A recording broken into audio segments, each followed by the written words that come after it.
ओम साई राम। अध्याय 36 आश्चर्यजनक कथाएं। पहली कथा गोवा के दो सज्जन, दूसरी औरंगाबाद कर। इस अध्याय में गोवा के दो महानुभाव और श्रीमती औरंगाबाद कर की अद्भुत कथाओं का वर्णन है। गोवा के दो महानुभाव। एक समय गोवा से दो महानुभाव श्री साईं बाबा के दर्शनार्थ शिरडी आए। उन्होंने आकर उन्हें नमस्कार किया। यद्यपि वे दोनों एक साथ ही आए थे, फिर भी बाबा ने केवल एक ही व्यक्ति से 15 रुपये दक्षिणा मांगी, जो उन्हें आदर सहित दे दी गई। दूसरा व्यक्ति भी उन्हें सहर्ष 35 रुपये दक्षिणा देने लगा।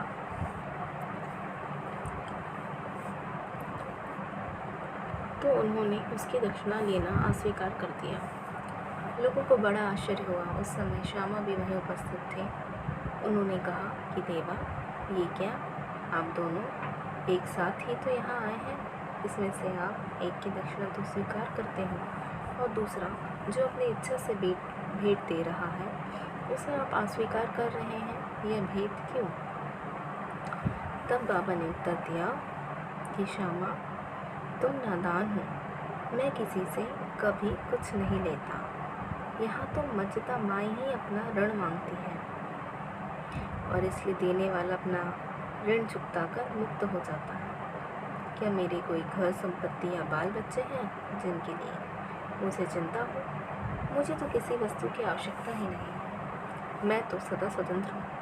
ऋण, शत्रुता और हत्या, इन सबका प्रायश्चित अवश्य करना पड़ता है और इनसे किसी प्रकार भी छुटकारा संभव नहीं है। अपने जीवन के पूर्वार्ध में ये महाशय निर्धन थे। इन्होंने ईश्वर से प्रतिज्ञा की थी, यदि मुझे नौकरी मिल गई तो मैं 1 माह का वेतन तुम्हें अर्पण करूंगा। इन्हें 15 रुपये माहवार की एक नौकरी मिल गई। फिर उत्तरोत्तर उन्नति होते होते 30, 60, 100, 200 और अंत में 700 रुपये तक मासिक वेतन हो गए। परंतु समृद्धि पाकर ये अपना वचन भूल गए और उसे पूरा न कर सके। अब अपने शुभ कर्मों के ही प्रभाव से इन्हें यहाँ तक पहुँचने का सौभाग्य प्राप्त हुआ है। अतः मैंने इनसे केवल 15 रुपये ही दक्षिणा मांगी, जो इनके पहले माह की पगार थी। आइए हम बाबा की दूसरी कथा देखते हैं। समुद्र के किनारे घूमते घूमते मैं एक भव्य महल के पास पहुंचा। उसके तालाब में विश्राम करने लगा। उस महल के ब्राह्मण स्वामी ने मेरा यथोचित स्वागत कर मुझे बढ़िया स्वादिष्ट भोज्य पदार्थ खाने को दिया। भोजन के उपरांत उसने मुझे अलमारी के समीप एक स्वच्छ स्थान शयन के लिए बतला दिया और मैं वहीं सो गई। जब मैं प्रगाढ़ निद्रा में था तो वह पत्थर खिसका कर दीवार सेंध डाली और उसके द्वारा भीतर घुसकर मेरी जीभ काटी। निद्रा से उठने पर मैंने देखा कि मेरे 30,000 रुपये चुरा लिए गए। मैं बड़ी विपत्ति में पड़ गया और दुखित होकर रोता हुआ बैठ गया। केवल नोट ही नोट चुरा लिए थे, इसलिए मैंने सोचा कि यह सब कार्य उस ब्राह्मण के अतिरिक्त और किसी का नहीं हो सकता।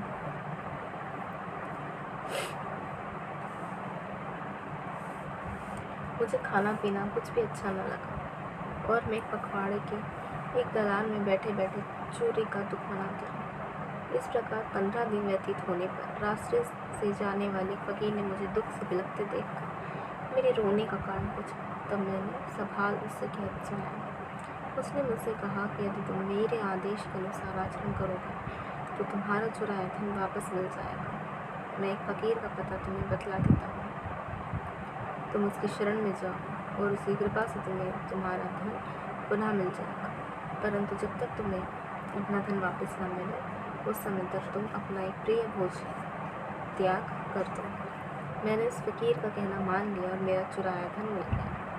तब मैं समुद्र तट पर आया और जहाँ एक जहाज़ खड़ा था जो यात्रियों से खचाखच भर चुका था।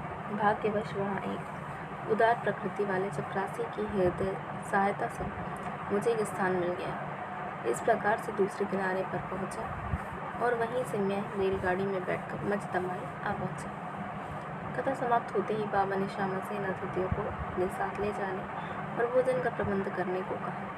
तब श्यामा ने उन्हें अपने घर ले जा गया और उन्हें भोजन कराया। भोजन करते समय श्यामा ने उनसे कहा कि बाबा की कहानी बड़ी ही विचित्र और रहस्यपूर्ण है, क्योंकि ना तो बाबा कभी समुद्र की ओर गए और ना ही उनके पास 30,000 रुपये थे। उन्होंने ना ही कभी यात्रा की, ना ही उनकी कोई रकम चुराई गई और ना ही वापस आई। फिर श्यामा ने उन लोगों से पूछा कि आप लोगों को कुछ समझ में आया?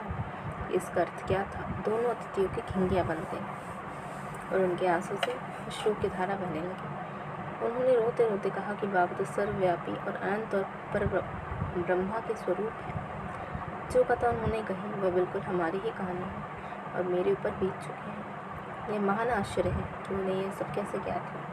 भोजन के उपरांत हम इसका पूर्ण विवरण आपको सुनाएंगे।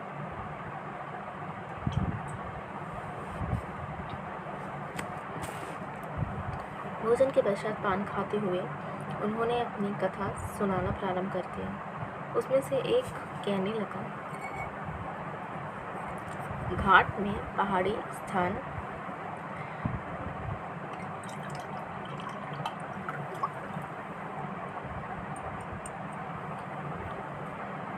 घाट में एक पहाड़ी स्थान पर हमारा निवास स्थान है।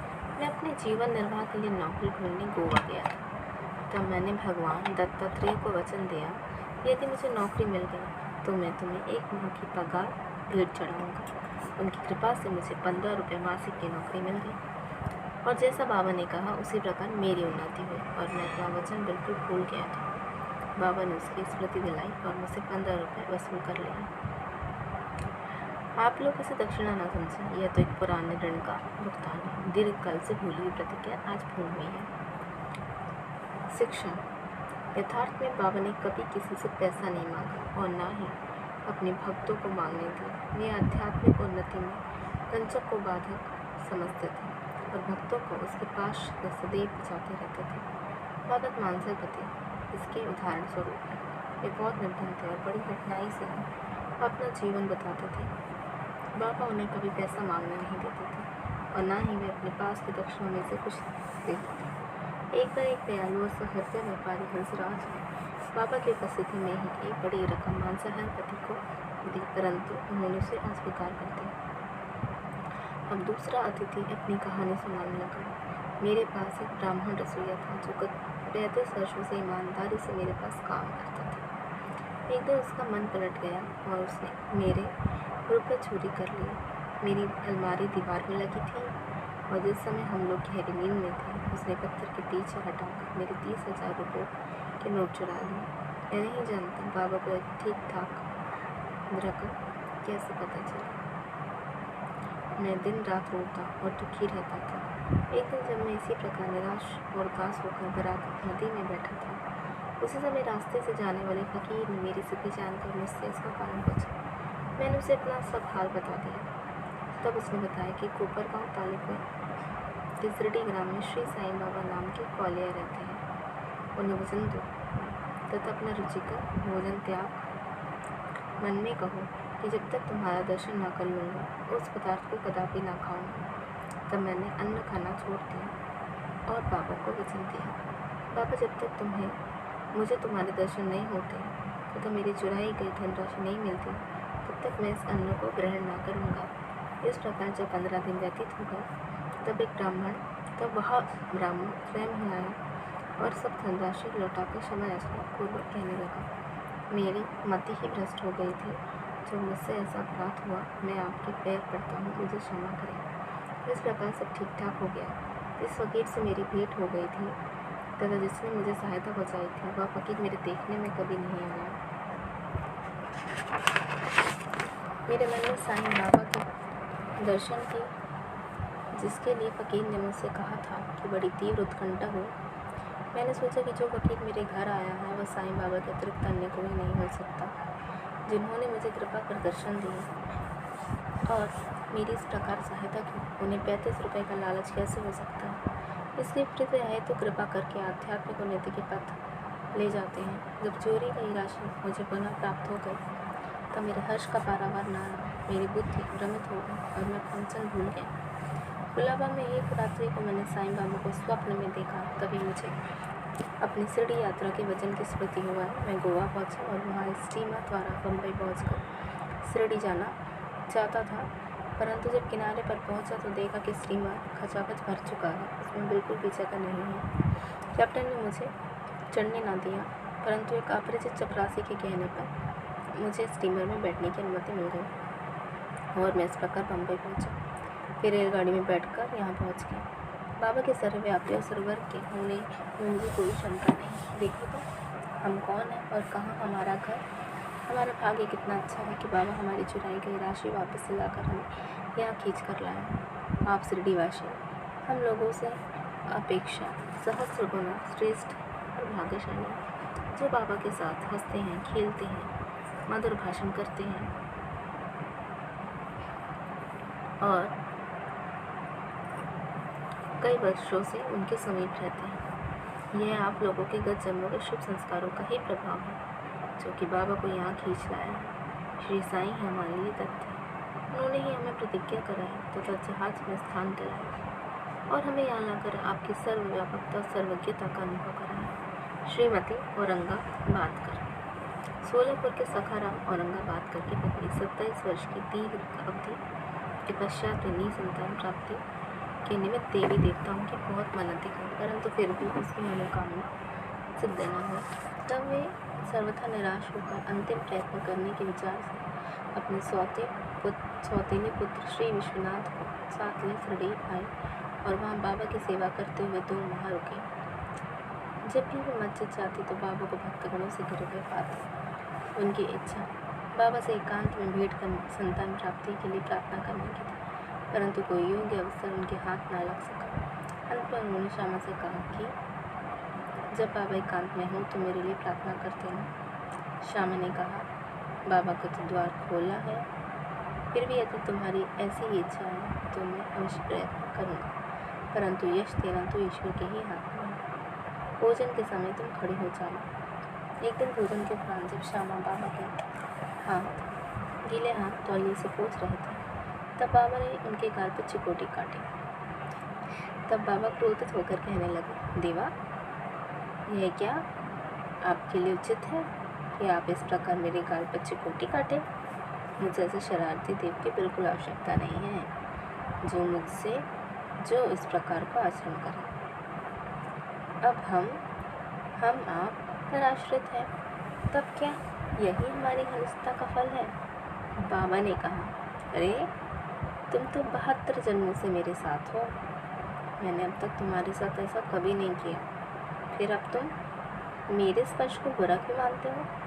श्यामा बोले कि मुझे तो ऐसा देव चाहिए जो हमें सदा प्यार करे और नित्य नया नया मिष्ठान खाने को दे। मैं तुमसे किसी प्रकार की इच्छा नहीं रखता और ना ही मुझे स्वर्ग आदि ही चाहिए। मेरा तो विश्वास सदैव तुम्हारे चरणों में ही जागृत रहे, मेरी यही अभिलाषा है। तब बाबा बोले, हाँ सचमुच मैं इसलिए यहाँ आया हूँ। मैं सदैव तुम्हारा पालन और उदर पोषण करता आया हूँ, इसलिए मुझे तुमसे अधिक स्नेह है। जब बाबा अपनी गादी पर विराजमान हो गए, तभी श्यामा ने उस स्त्री को संकेत किया। उसने ऊपर आकर बाबा को प्रणाम कर उन्हें नारियल और धूप बत्ती भेंट की। बाबा ने नारे हिलाकर देखा तो वो हारने से और बसता था।